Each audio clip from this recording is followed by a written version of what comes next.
అమ్మవారు కేనోపనిషత్తుని అనుగ్రహించినటువంటి క్షేత్రము శ్రీకాళహస్తి. అంత గొప్ప క్షేత్రం ఈ క్షేత్రం. ఆ నేతిలో వేయించిన ప్రసాదం తినడానికి అలవాటు పడి శివభక్తుడి దగ్గర తిరిగినటువంటి కోడి కదూ, అది కన్నప్పగా వచ్చిన కారణం చేత ఆ భక్తికి అలవాటు పడింది. మనసులో అలవాటు పడి మాంసాన్ని శివుడికి నైవేద్యం పెడతాడు. తనకి తెలిసిన్నటువంటి శివభక్తి తనది. ఆయన ఇక్కడ అశుతోషుడు, నువ్వెంత పూజ చేశాడు ఇక్కడ చూడడం. ఇక్కడ అన్ని నియమాలు పాటించాడా కాదు, మనసు చూస్తుంటాడు ఇక్కడ ప్రధానంగా. అందుకే ఆయన ఏం చేస్తున్నాడు, చూస్తున్నాడు కన్నప్ప వంక ఏం చేస్తాడని చూస్తున్నాడు.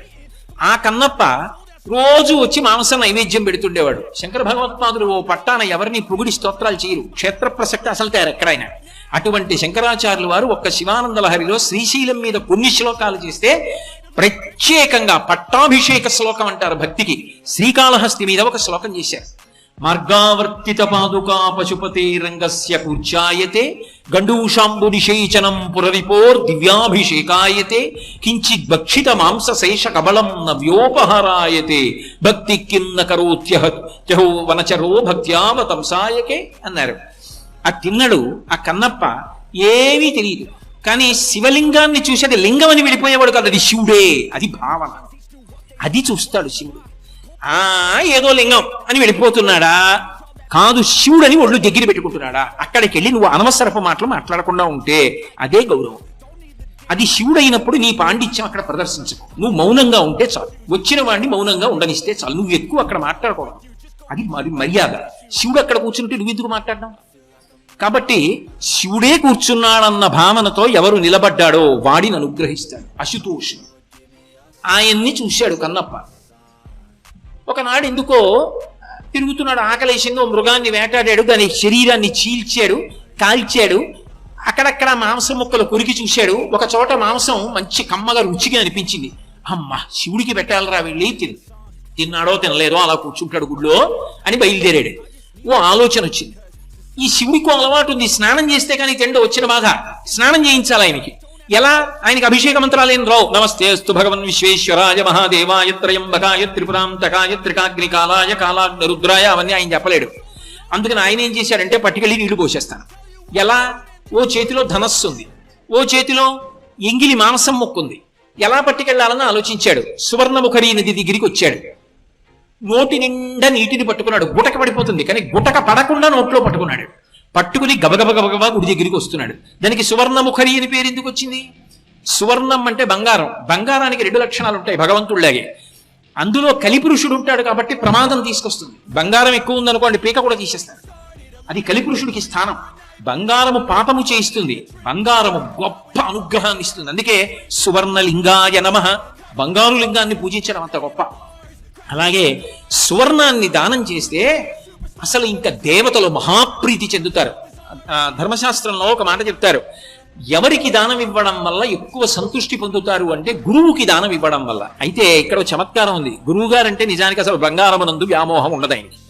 ఆయన పుచ్చుకోడు. ఎందుకో తెలుసా? ఆయనకి కావలసింది బంగారం కాదు, పరమేశ్వరుడు కావాలి. అందుకే ఆయనకి పట్టుకొచ్చి మీరు ఇచ్చినా ఆయన నాకు అక్కర్లేదండి. అలాంటి వాడు పుచ్చుకున్నాడు అనుకోండి నీ జన్మ ధన్యమని. అందుకని హిరణ్యదానం పుచ్చుకోవడానికి యోగ్యుడు ఎవరంటే గురువు. గురువు ఎప్పుడూ ఆ భ్రాంతిలో ఉండడు. అటువంటి బంగారం ఉద్ధరిస్తుంది. బంగారంగా శివలింగానికి పూజ ఉంది. బంగారు రజనుతో అభిషేకం ఉంది. బంగారు రజన కలిపిన నీటితో అభిషేకం చేస్తే మంచి ఇల్లు కట్టుకుంటాడు. అందుకే బంగారు రజనుతో ఇల్లు కట్టుకునేవాడు తప్పకుండా అభిషేకం చేయాలి శంకరుడికి. కాబట్టి బంగారము ఎంత గొప్పదో ఆ నీరంత గొప్పది. ముఖరి అంటే అగస్త్యుని యొక్క నోటి నుంచి వాక్కులు స్తోత్ర రూపంలో వచ్చాయి దాని గురించి. ఎందుకంటే గంగ అంది, అగస్త్యుడా నువ్వు ముందు నడు, నువ్వెటు నడిస్తే నేను అటు వస్తానని. భగీరథుడి వెంట గంగ వచ్చినట్టు అగస్త్యుడి వెంట సువర్ణముఖరి నది వచ్చింది. అంత గొప్ప క్షేత్రం శ్రీకాళహస్తి.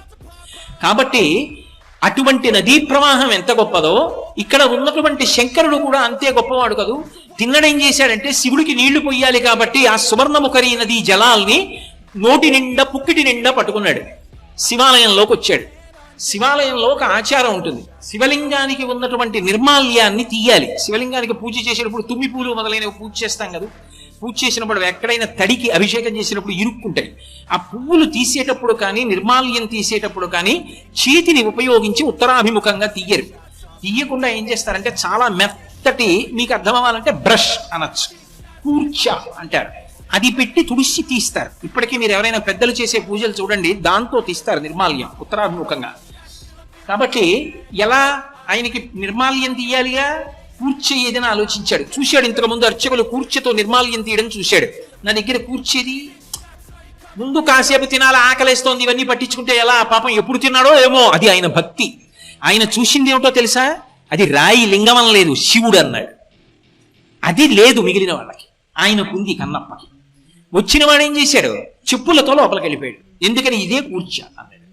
అక్కడికి వెళ్ళి ధనస్సు పక్కన పెట్టాడు, మాంసం ముక్కలా పెట్టాడు, ఈ చెప్పు తీసి శివలింగాన్ని తుడిచాడు. మార్గావర్తిత పాదుకా పశుపతే రంగస్య కూర్చాయతే. శివుడు అన్నాడు, అబ్బా ఇటువంటి కూర్చే ఎవరు వాడలేదురా ఇంతకు ముందు.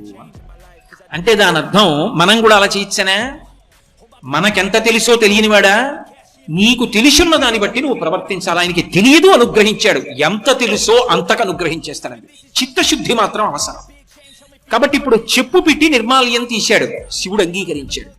గండూషాంబు నిషేచనం పురరిపోర్ దివ్యాభిషేకాయతి.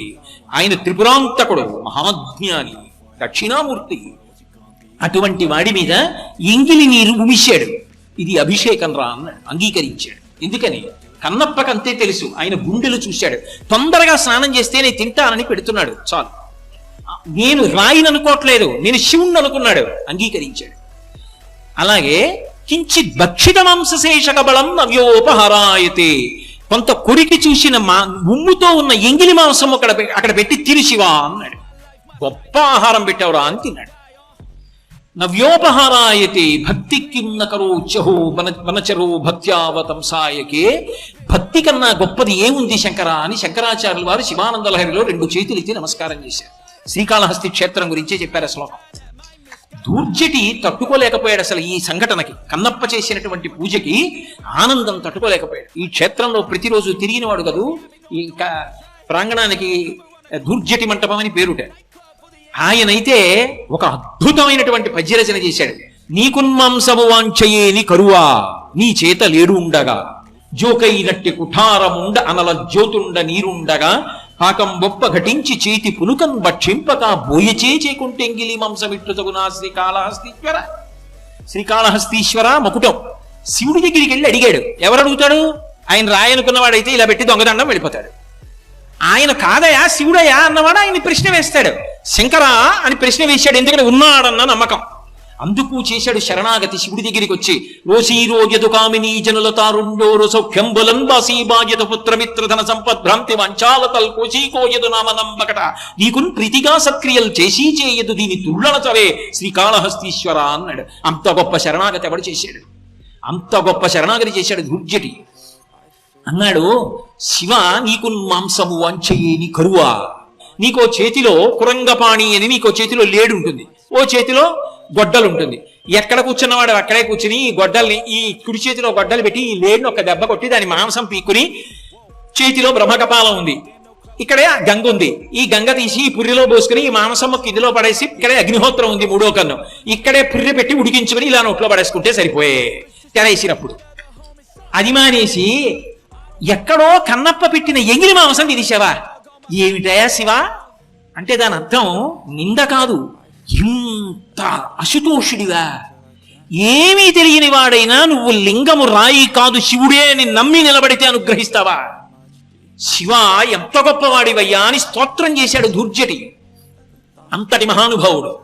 కానీ కన్నప్ప రోజు ఇలా పెడుతుంటే ఇక్కడికి ఒకప్పుడు బ్రహ్మవాదులు వచ్చేవారు, ఋషులందరూ వస్తుండేవారు ఇక్కడికి ఆయన్ని పూజ చేయడానికి. ఎందుకంటే శ్రీకాళహస్తి విషయంలో ఒక అద్భుతమైన మాట చెప్తారు, వైదిక క్షేత్రం అని చెప్తారు. ఎందుకంటే కొన్ని చోట్ల వేదంతో సంబంధం లేకుండా పెద్దగా వేద విషయం కాకుండా ఆరాధన జరిగే శైవక్షేత్రాలు ఉన్నాయి. కానీ ఇది వైదిక క్షేత్రం. వేదము యొక్క పట్టు ఈ క్షేత్రంలో చాలా ఎక్కువ. అటువంటి క్షేత్రం. ఎందుకని సాక్షాత్ దక్షిణామూర్తిగా వెలిసి ఇక్కడ బ్రహ్మజ్ఞానాన్ని ఇచ్చాడు, అగస్త్యులకి సుఖమహర్షికి ఇచ్చాడు ఇక్కడ. కాబట్టి అటువంటి వాడివి శివ, అశుతోషుడివి, చాలా తేలిగ్గా అనుగ్రహిస్తావు. కానీ మిగిలిన వాళ్ళు భ్రాంతికి లోనయ్యారు. ఎక్కడ దొరికాడు రా ఈ కన్నప్ప? రోజు పట్టుకొస్తాడు, మాంసం పెడుతుంటాడు, ఆ చెప్పులతో వస్తూ ఉంటాడు, ఏమిటో శివ శివ అంటుంటాడు.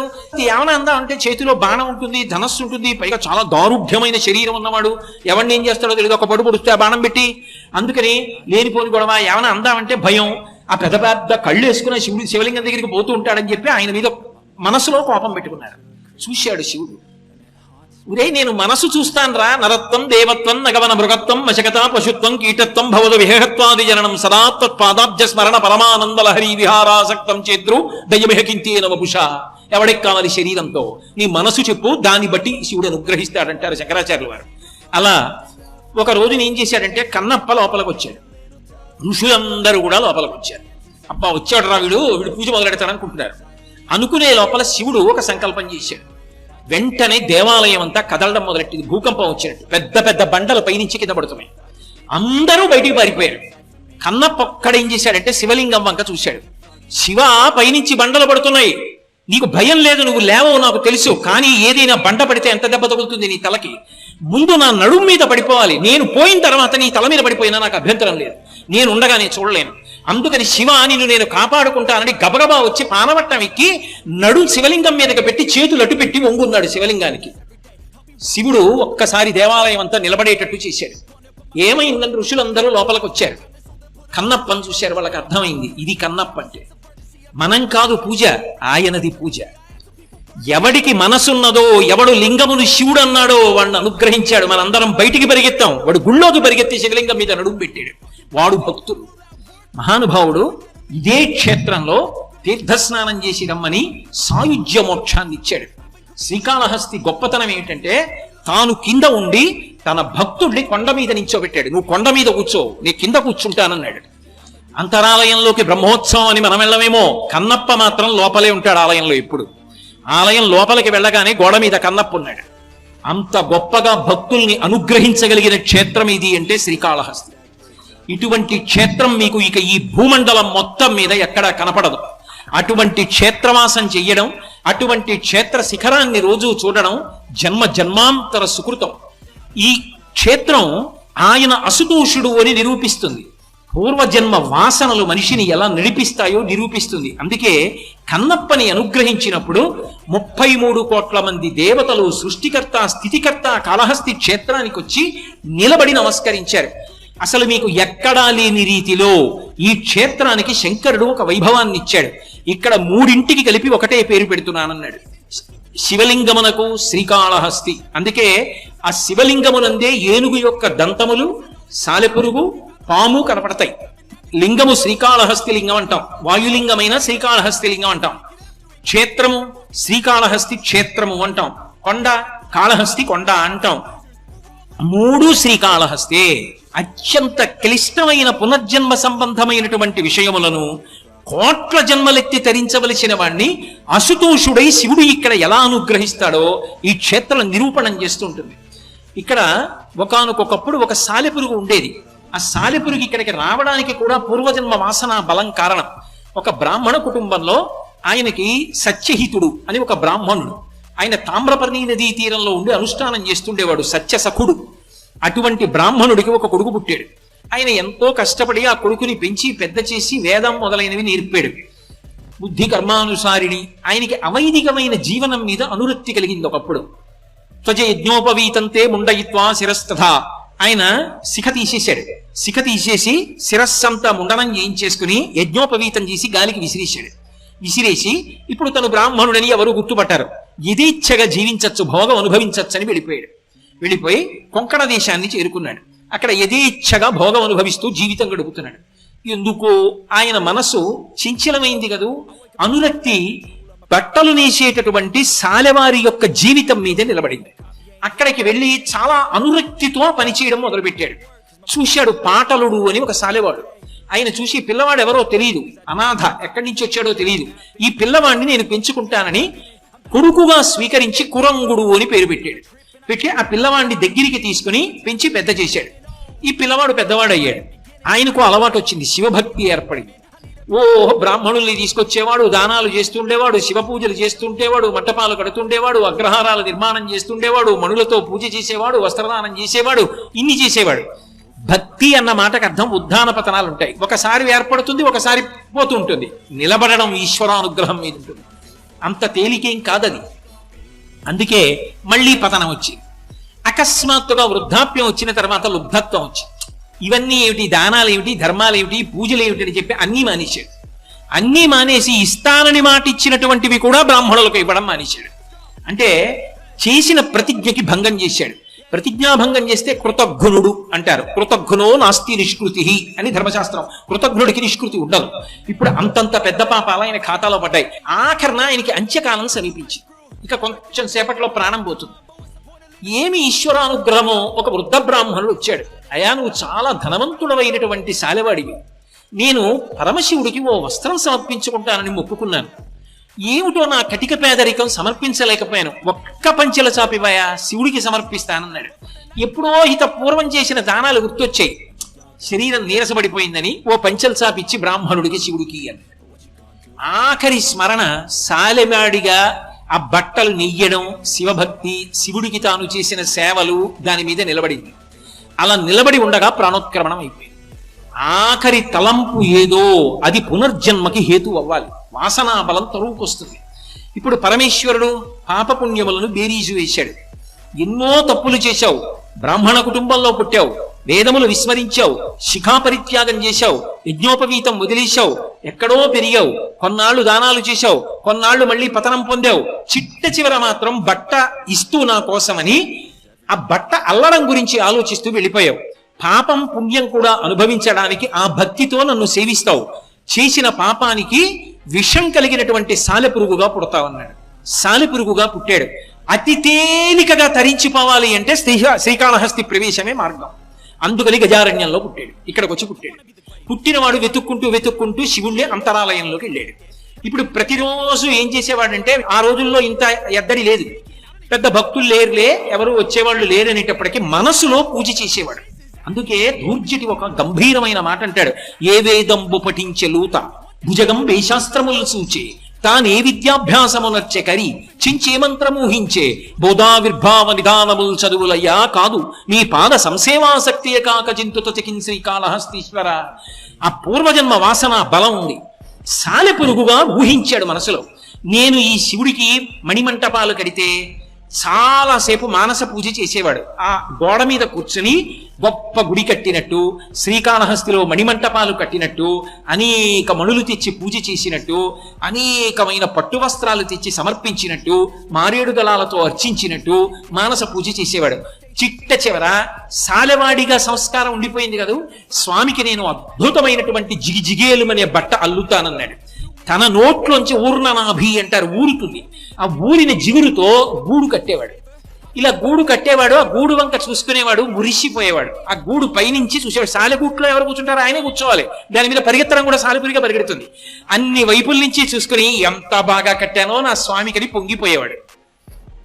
తనకి ఉన్న గొప్ప ప్రావీణ్యత ఏది ఉందో అది భగవత్పరం చేశాడు. శంకరుడు చూశాడు. ఇందులో వైక్లభ్యం వస్తే ఏం చేస్తాడు చూసి, ఇక్కడ వాయులింగం దీపంగా కదా ఉంటుంది, కదులుతూ ఉంటుంది. అది ఒకసారి భగ్గున పైకి లేచింది మంట. లేచి అప్పుడే కట్టి చూస్తున్నాడు. ఆ సాలెపూటిని అంటుకుంది. అంటుకుని భగభగ మండిపోతున్నాడు. అది తట్టుకోలేకపోయింది ఆ సాలె. శివా, నేను తట్టుకోలేదు. నేను కట్టిన గూడు నేను చూడకముందే నీకు చేసిన సేవ దగ్ధమైంది. నేను తట్టుకోలేనని మంటలో పడి చచ్చిపోయాడు. చనిపోగానే శంకరుడు ప్రత్యక్షమై సాలెపురుగుకి ఇక్కడ స్తోత్రం చేసే అధికారం ఇచ్చాడు. ఇప్పటికీ పెద్దలు ఒక మాట చెప్తారు, ఆ స్తోత్రాన్ని చదివితే శివానుగ్రహం కలుగుతుంది శ్రీకాళహస్తిలో.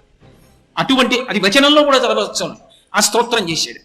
ఆ స్తోత్రం చేసిన తరువాత సమస్త దేవతల యొక్క సమక్షంలో ఆయనకి సామీప్య మోక్షాన్ని అనుగ్రహించి ఇక పైన నీ పేరు శ్రీకారముతో, శ్రీలో చకార రకార ఈకారములు ఉంటాయి.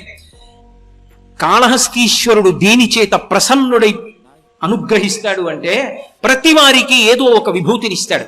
ఒకడు పాట పాడతాడు, ఒకడు అధికారంలో ఉంటాడు, ఒకడు బాగా మాట్లాడతాడు, ఒకడికి కవిత్వం వచ్చు, ఒకడికి బొమ్మ గీయడం వచ్చు, ఒకడికి పల్లకీ పట్టుకోవడం వచ్చు, ఏమీ రాని వాడికి కనీసం గుడి తుడవడం వచ్చు. నీకు ఏది భగవంతుడిచ్చాడో దాన్ని నిస్వార్థంగా భగవత్పరం చెయ్యగలవా, ప్రతిఫలం ఆశించకుండా. అలా చెయ్యగలిగిన వాడైతే సాలెపురుగును అనుగ్రహించినట్టు అనుగ్రహిస్తాడు. అది శ్రీ. సాలెపురుగు గూడు వల్ల కలిగిన శక్తి శివుడికి సమర్పించింది. నువ్వు అలా నువ్వు కూడా చేయగలవా? కనీసం కొంతలో కొంత సమాజ హితము కొరకు ప్రవర్తించగలవా నీకు ఇచ్చిన విభూతితో? అది శివానుగ్రహానికి కారణం. అందుకే సాలెపురుగు అంతరంగాన్ని చూసి తనకున్న విభూతిని శివునికి సమర్పించింది. కాబట్టి విశ్వమునందు విశ్వనాథుణ్ణి చూసి నువ్వు అలా లోకములకు సమర్పించగలిగితే నిన్ననుగ్రహించడానికి కూడా పరమేశ్వరుడు ఎల్లకాలముల యందు సిద్ధంగా ఉంటాడు.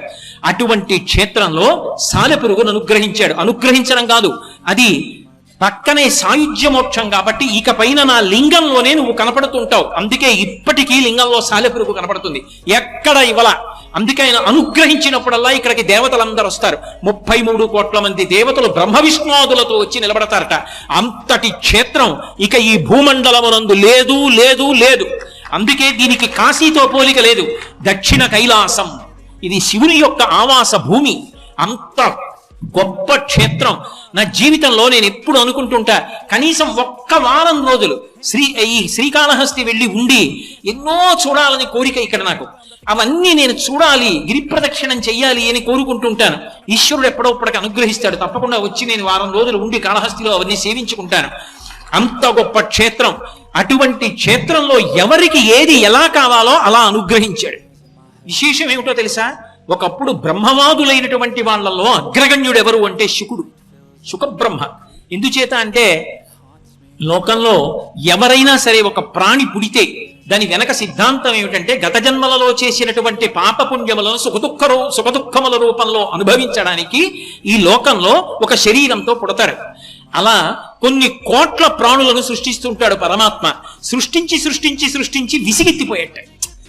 చేసిన కర్మలు అనుభవించడానికి పుట్టేవాడు తప్ప అసలు అనుభవించడానికి కర్మ లేకుండా పుడుతూనే జ్ఞాని అయిన వాడు ఒక్కడు పుట్టడు. నేనే సృష్టిస్తాను ఇద్దరిని అలాగని చెప్పి పరమాత్మకి విసుగెత్తి కర్మఫలాల కోసం పుట్టేవాళ్ళు కాకుండా పుట్టుకతో భక్తి జ్ఞాన వైరాగ్యములు కలిగిన వాళ్ళని పుట్టించాడు. అందుకే కర్మ చేస్తే కుష, దర్భ పట్టుకుంటారు. దర్భ పట్టుకోక్కర్లేకపోతే తిరగేస్తే శుకబ్రహ్మ పుట్టుకతో బ్రహ్మజ్ఞాని, అంతటి వైరాగ్యం ఉన్నవాడు. అలాగే మహానుభావుడు వామదేవుడు, శంకరాచార్యులు వారు బ్రహ్మసూత్ర భాష్యంలో చెప్తారు వామదేవుడు గురించి. ఆయన బ్రహ్మజ్ఞాని. వీళ్ళిద్దరూ కూడా బ్రహ్మజ్ఞానులు పుట్టుకతో. వ్యాసుడి కన్నా బ్రహ్మజ్ఞాని శుకబ్రహ్మ, అంత గొప్పవాడు. సూతుడు అన్ని పురాణాలు చెప్పినా భాగవతం మాత్రం సూతుడు చెప్పలా. 7 రోజుల పాటు ఆవు పాలు పితికినంత సేపు కన్నా నిలబడడు శివుడు. అలా నిలబడితే ప్రపంచం తన మనసులో పెడుతుంది, అనుబంధాలు ఏర్పడతాయని వెళ్ళిపోతాడు. అంతటి విరాగి. అటువంటి వాడు 7 రోజులు పరీక్షిత్తు కోసం భాగవతం చెప్పాడు. అంతటి బ్రహ్మజ్ఞాని అయినటువంటి శుకుడికి ఒకప్పుడు బ్రహ్మజ్ఞానం గురించి ఇంకా కొన్ని తెలుసుకోవలసినవి ఉన్నాయనిపించింది. అప్పుడు ఎక్కడికి వచ్చాడంటే శ్రీకాళహస్తి వచ్చాడు. ఈ క్షేత్రం కన్నా యోగ్యమైంది లేదని ఇక్కడికి వచ్చి శివుణ్ణి ప్రార్థించాడు. శివా నన్ను అనుగ్రహించు అన్నాడు. మౌన వ్యాఖ్యా ప్రకటిత పరబ్రహ్మతత్వం యువానం వర్షిస్తాం తే వసదృషిగణైరవృతం బ్రహ్మనిష్టై ఆచార్యేంద్రం కరకలిత చిన్ముద్రమానందమూర్తిం స్వాత్మారామం ముదితవదనం దక్షిణామూర్తిమీడే. దక్షిణామూర్తిగా అవతరించాడు. ఇక్కడ దక్షిణాభిముఖుడై ఉంటాడు. దక్షిణాన్ని చూస్తూ మృత్యువుకి వశపడని వాడు కనుక, మృత్యువుని కూడా చంపినవాడు కనుక వక్షస్థాడనమంతకస్య కఠినాపస్మార సంవర్ధనం భూభృత్పర్యటనం నమత్సురచిర కోటీర సంఘర్షణం కర్మేదం మృదులస్య తావక పద ద్వంద్వస్య గౌరీపతే మచ్చేతో మణిపాదుకా విహరణం శుభో సదాంగీకురు అంటారు శంకర భగవత్పాదులు. యముణ్ణి కూడా తన్నినవాడు కనుక, మృత్యుంజయుడు కనుక ఇక్కడ దక్షిణామూర్తిగా వెలసి జ్ఞానాన్ని శుకబ్రహ్మకి ఇతర ఋషులకి పంచిపెట్టాడు. ఇక్కడికొచ్చి దక్షిణామూర్తిని ఉపాసన చేసిన నన్ను బాగా నమ్మండి, దక్షిణామూర్తిని ఒకసారి చూసి కళ్ళు మూసుకొని దక్షిణామూర్తిని ధ్యానం చేసిన అపారమైనటువంటి సరస్వతి కటాక్షం కలిగేటటువంటి క్షేత్రం శ్రీకాళహస్తి. ఒక విధంగా కాదు, చెంగల్వరాయుడు అన్న పేరుతో సుబ్రహ్మణ్యుడు వెలిశాడు. ఎన్ని గాథలు, ఎన్ని తీర్థాలు, ఎన్ని దేవాలయాలు. అర్ధనారీశ్వర స్వరూపంగా సువర్ణముఖరీ తీరంలో ఉన్నాడు.